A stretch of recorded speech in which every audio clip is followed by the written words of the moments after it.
Hello and welcome to Living the Lifestyle, where we talk about topics around everyday Christian living.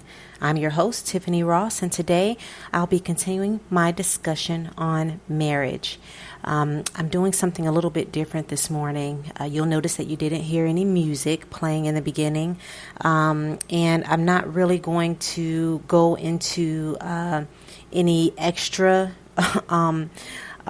things. Today, I just want to bring you as best as I possibly can what I have. And so I really want to get right to it. But I feel like today, the Lord wanted me to just come on, still in continuation of that last podcast, talking about, in the Proverbs. And I feel like the Lord just wanted me to come back, and so this won't be long. This will be very quick, but I think that the reason why this word is so significant is because I don't think many of you understand that you are in a period of being fashioned, and I don't think that that term or even just being fashioned is at the forefront of your mind in your everyday life. And right now, who I'm talking to are really those that are waiting to be married, those who are expecting marriage, who are believing God for marriage, who know that they have a desire for it and that desire comes from the Lord. I think that in the process of believing God for such a promise, you might not really put together the pieces and realize that you are in a period of being fashioned by the Lord. And so everything that you do in this time is critical to the marriage. And so what I want to do is go into the book of Ruth really quickly.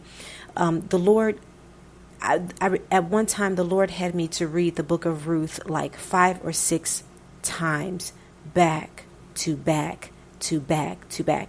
And I've had to go through Proverbs 31 over and over and over and over and over again. But I want to go to Ruth right now, and I want to just kind of give you the scriptures as the way that the Lord had given them to me, and kind of talk about just kind of talk about those scriptures, I guess. And so I'm just praying that the Lord gives me the ability to push this out and give it to you and deliver it to you as he needs it to be delivered to you.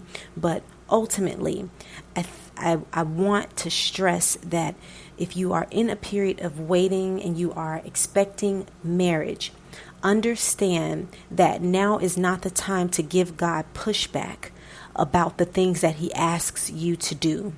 Now is not the time to be in fear of doing things that God asks you to do. Now is not the time to draw back or to pull away or to throw your hands up or to give up. Now is really not the time to do that. It's really a time to allow God to fashion you, because it's in that fashioning that you get put into that position to receive what it is that God has for you. So the fashioning is very, very, very, very critical. It's very key. So that means that everything that you feel led to do by the Lord is key. It is critical to that union of marriage. Now, going into the book of Ruth, what the Lord had me to do was to really look at the characteristics of Ruth. Just look at these characteristics that she had about her, and they weren't characteristics that she was. Let's say, trying to do. They were just natural characteristics in her. And so he wanted me to go through these sort of characteristics of Ruth. And then the very first thing that he brought to my mind was that Ruth was faithful and humble. She was faithful and humble. And you can see that in the very beginning of Ruth, just starting with Ruth chapter 1, verse 7. You can see how faithful she was to Naomi. You can see that her faithfulness to Naomi is a reflection of her faithfulness even to her late husband, because it's because of her late husband that she would not leave Naomi. think about it, she was married to one of Naomi's sons. And it was in that faithfulness to him that she would not leave Naomi. And so her faithfulness was there regardless of the circumstances. And then if you look at Orpah's faithfulness, it subsided, it left when her husband passed. There was no more need. It wasn't hard to get her to go about her way and go in a different direction, because her work had been done there. Her husband was gone. She had no more business there. So when he died, everything associated with him, pretty much, she was able to walk away from. But not Ruth. Ruth was very, very faithful, first to her husband, then as a result of that to her mother-in-law. So you can see that in the very first chapter of Ruth, right? She was humble. If you look at Ruth, the book of Ruth in chapter 1, where, she would tell Naomi, where you go, I go, don't urge me to leave you, but wherever you go, I go. I look in chapter 2, verse 7, where is it 2 verse 7? I want to make sure I have the right scripture here. I want to make sure I have the right scripture here. It's verse 6 and 7, but I'll start with verse 6. It says, the foreman replied, and I guess he was talking to Boaz, but he was saying that Ruth is a Moabitess who had came from Moab with Naomi. And what Ruth had said to them was, please let me glean and gather among the sheaves behind the harvesters. She went into the field and worked steadily from morning until now, except for a short rest in the shelter. So she was humble as well. She had no pride about her that she couldn't ask for what it is that she needed and that she wanted. So she was faithful and she was humble. She was faithful to Naomi and she was humble in regards to her approach to people. She was very lowly, if you will. And that's kind of what humble means when the Lord uses it, is that she took a low place. She did not rise above where she was. She really took a low place, and she cared for Naomi. She took care of Naomi. She went out and she gleaned not just for herself, but for Naomi as well. In Ruth chapter 1, verses 10 and verse 13, you can see she was so respectful in the way that she went about her way. She was just respectful in the way that she spoke to people. She was respectful in the way that she considered Naomi, the way that she spoke to Boaz. I'm just looking at it here because there's so much here. Actually, that's Ruth verse 2, 10 and 13. If I look at verse 10, it says, at this, she bowed down her face to the ground. She exclaimed, why have I found such favor in your eyes that you notice me a foreigner? And then in verse 13, this is 2 and 13, it says, may I continue to find favor in your eyes, my Lord? She said, you have given me comfort and have spoken kindly to your servant, though I do not have the standing of one of your servant girls.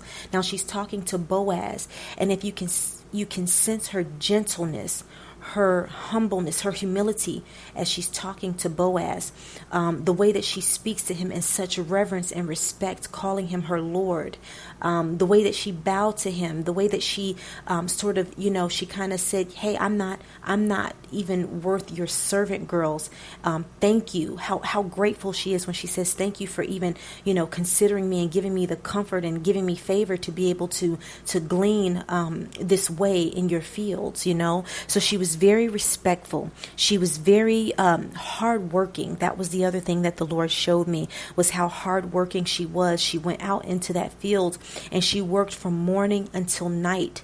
She worked from morning until night, not just for herself, but also for her mother-in-law. In this, you can see that Ruth was generous. She was generous in the way that she was. If I look at Ruth, chapter 2, verse 18, well, I'll start at 17. It says, "So Ruth gleaned in the field until evening. Then she threshed the barley she had gathered, and it amounted to about an ephah." In verse 18, it says, "She carried it back to town, and her mother-in-law saw how much she had gathered. Ruth also brought out and gave her what she had left over after she had eaten enough." So Ruth was generous in her work. She was generous in her giving. Ruth was generous in the way that she thought of and considered Naomi. These were natural things that were in her. Ruth was even faithful to a God that she had only learned through her husband and through Naomi, right? So God was saying to look at the fact that she was faithful and walked in humility. She took a low place. She's, in life, she was very humbled by her circumstances and the things that she had gone through. Not right. So sometimes, how sometimes you could, maybe people don't see it that way, but I've seen this entitlement amongst believers when it comes to God. It's one thing to understand that you have an inheritance. It's another thing to believe and feel that you are entitled to that inheritance. And in the kingdom of God, we are not entitled to anything. Everything that God gives us is a gift. And Ruth did not walk in this place of entitlement. She did not walk in a place of even self-pity. She walked in a place of humility and faithfulness, and she took a low place, not thinking more of herself than she ought to. She went out and just handled her business and did what she had to do, not expecting anything in return. There's one thing, there's generosity. We can give. But many times I find, even in the body of believers, that when we give, it is always with an expectation of receiving something in return, not necessarily from those that we give to, but from God.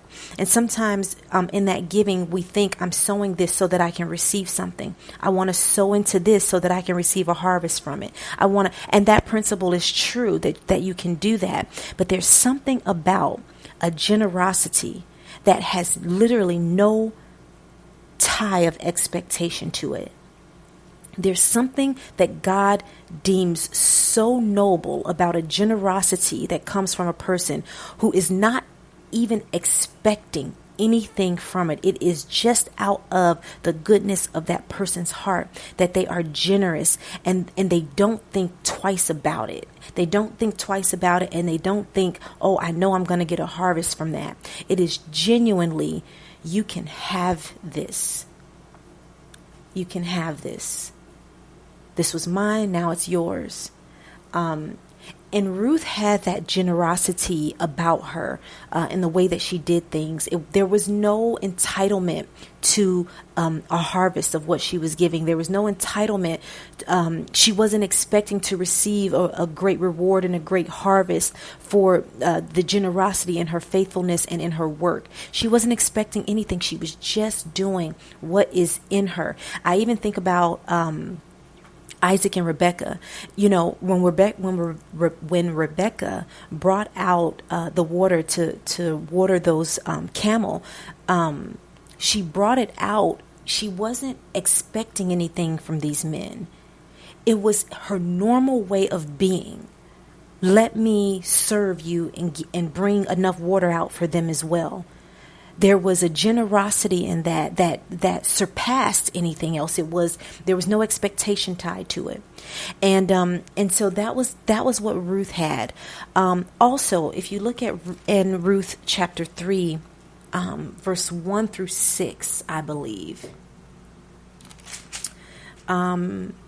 This is Ruth just following Naomi's plan. This is when Naomi had told, she brought to the forefront of Ruth's mind about this Boaz, right? And she's like, should I not try to find a home for you, a husband, someone who can provide for you? Now, hey, this guy Boaz, he's showing you a little bit of favor, and you don't seem to notice it.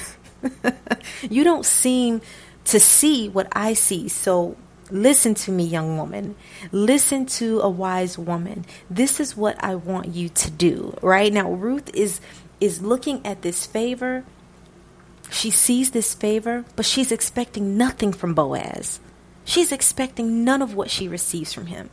It took Naomi to come and say, hey, pay attention. Now, look, this is what I want you to do. And after Naomi gives Ruth these instructions, in verse 5, you see Ruth says, I will do whatever you say. I will do whatever you say. I will do whatever you say. She had this obedience about her. She was willing and obedient to do whatever Naomi asked her to do. She was willing and obedient to do it. And I just think about, in this fashioning, being willing and obedient to do whatever it is that God tells you to do, being willing and obedient. One thing that the Lord kept saying, and he repeated it over and over and over. He said Ruth was a prize. Ruth was a power move for Boaz. Ruth was a prize. She was a power move for Boaz. Ruth was a woman of noble character, and even Boaz attested to that in chapter 3, verse 11, right? After she goes to him and shows this kindness to him, in verse 11, what does he say? He says, and now, my daughter, don't be afraid. I will do for you all you ask. All my fellow townsmen know that you are a woman of noble character. Although it is true that I am near of kin, there is a kinsman redeemer nearer than I. He says in verse 13, stay here for the night, and in the morning, if he wants to redeem, good, let him redeem. But if he is not willing, as surely as the Lord lives, I will do it. Lie here until morning. But Ruth was a woman of noble character. And not only did Boaz know it, but all of the people in the town knew it. The fellow townsmen knew about Ruth.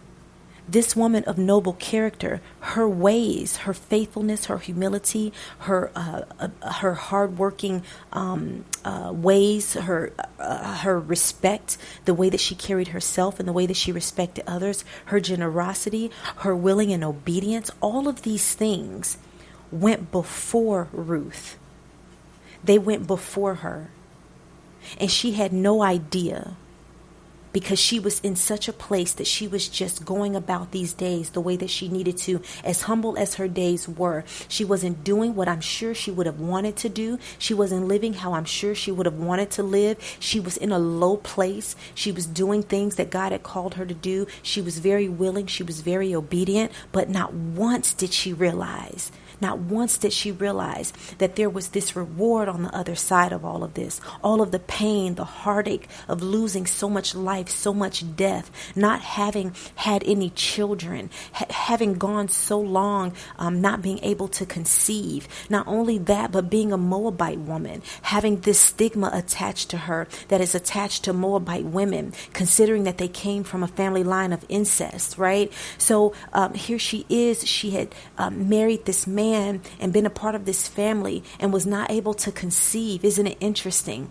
Isn't it interesting how all that time and then everyone dies, every man dies, and you have just these two women, and God brings them back to Bethlehem, and they get there, and Ruth goes right into hard work and labor, and she doesn't complain even once. She doesn't have enough, but she goes out and she does what she has to do. She doesn't have much, but she's generous in what she has. She expects nothing in return, but she's willing and obedient to do everything that she needs to do. There's something about this woman. God is saying this woman was a prize. This woman was a power move. She was kind. She was a woman of noble character. Now, Proverbs 12:4. Proverbs 12:4 says, an excellent wife is the crown of her husband. Ruth was a crown all on her own. A crown, it's a symbol of honor. It's a symbol of fame. It's a symbol of notoriety. Ruth was spoken about at the city gates. The townsmen talked about her at the city gates. She was known for who she is at the city gates. And I would imagine those men at the city gates talking about this woman, those young men, right? And think about Boaz. He's a little bit older and he's at the city gates and he's hearing about this woman.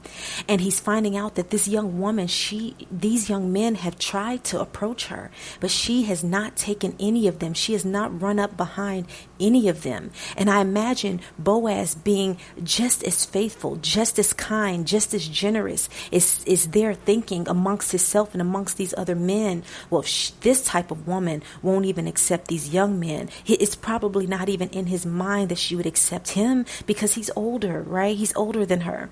Not knowing that here these men they are talking about this prize possession, this woman that is going to be his wife. This crown resembles a symbol of fame and notoriety. Think about it. These men at the city gate talking about this woman, I would imagine they're thinking, whoever is the man that gets that woman, he will be blessed. I can see them already envying the man that gets that woman. That woman is not like any of these other women. That woman is a prize. Look at her, and she doesn't even know it, right? And Boaz is listening to these things and probably wondering, man, Lord, I'd love to have a woman like that. Think about it. Boaz had no children, but Ruth was a prize. She was already a crown. Now think about this. Ruth was Boaz's crown, and through that crown, Boaz is known even more because these people are wondering who in the world would receive a woman like Ruth. And then Boaz ends up getting her. And immediately, because of that crown, he is even more respected. Because of that crown, he is known. People see him differently with the crown on. That crown shines and it makes him look good. Because of that crown, he has favor. Think about it. Because of his wife, he is known at the city gates. Because of his wife, he is respected. Because of his wife, men see him differently. Women see him differently. Because of his wife. Because of his wife, he has favor. Right? So Ruth was a crown before being placed on the head or being placed with Boaz. And I'm using this so that you can understand what the Lord wants you to understand about what he's doing in this time. What he's doing in this time. He's making you a crown that your husband will wear with honor, that he will wear and that people will look at and respect him and wonder about him. They'll see him differently. I think about in Proverbs, in Proverbs 31. When I look in Proverbs 31, and please excuse me, I'm going there now because I wasn't there initially, but I'm going to Proverbs 31, and I'm looking here, and it says, let me go here. It says in verse 31, give her the reward she has earned, and let her works bring her praise at the city gate. In verse 23, it says her husband is respected at the city gate. If you think about all of these things that is spoken about the Proverbs 31 woman, her husband, not only is he given this confidence in her, but he's respected at the city gates. There's praise about her at the city gates, right? This woman is truly a crown. So I want you to understand in this time, and I want to make sure that I'm making it clear, that in this time, God is fashioning you. Keep this at the forefront of your mind. Do everything that God is telling you to do. And this fashioning doesn't look glamorous. It doesn't look great. It doesn't look like, it looks like you don't necessarily necessarily have enough. It looks like you're always working and trying. And some of you may be just giving and doing all these things, not necessarily even just giving financially, but giving of your time. You're being faithful with your time. You're serving others. You're doing things behind closed doors that no one even knows that you're doing. You're doing things that people around you, even if they know, you don't even realize that it's noticeable, that they pay attention. But trust me when I tell you that the work that God is doing in you and through you behind closed doors, in those low places, the things that He's calling you to do, and in your willing and obedience, there is a reward for you on the other side. Now, I'm not telling you to expect anything, but I am simply saying that don't take this time for granted. Don't take the time for granted that God is fashioning you. Allow Him to do that, because you will be the crown of your husband. You will be an excellent wife. You will be a wife of noble character. You will be that woman that brings fame and notoriety to her husband. You will be that woman that brings honor to her husband. You will be that woman that causes her husband to be respected and known at the city gates, if you will. You will be the one that when men look at your husband, they envy him because they wish that they could get a woman like you. When I think about Ruth and Boaz, sometimes I think about Delilah and Samson. And I think there's no way Ruth would have gone for a man like Samson. There's no way she would have gone for a man like that. And there's no way Boaz would have accepted any advances from a woman like Delilah. No, these were two different groups of people cut from two different cloths. And you are cut from a different cloth. You cannot accept any advances from any Samsons, any hotheads, any men that are, that are missing, they're missing something. I'm saying that because some of you have been approached by men that are missing something. And you are looking at them and you're considering because you want to be married. You're considering these men. You're considering their advances, even giving them your time. But they are Samsons. There's a Boaz that God has for you, but He wants to continue to fashion you. So I just pray that you let Him, that you allow Him to continue to fashion you and shine you up from the inside out and cause you to be such a big crown and power move for your husband. You are a power move. Remember that. You are a prize and you are a power move for your husband. So, with that being said, I pray that you all have a wonderful day, and I will return with more that the Lord has given me, but I'll leave it for here for now. Have a wonderful day, everyone. Bye.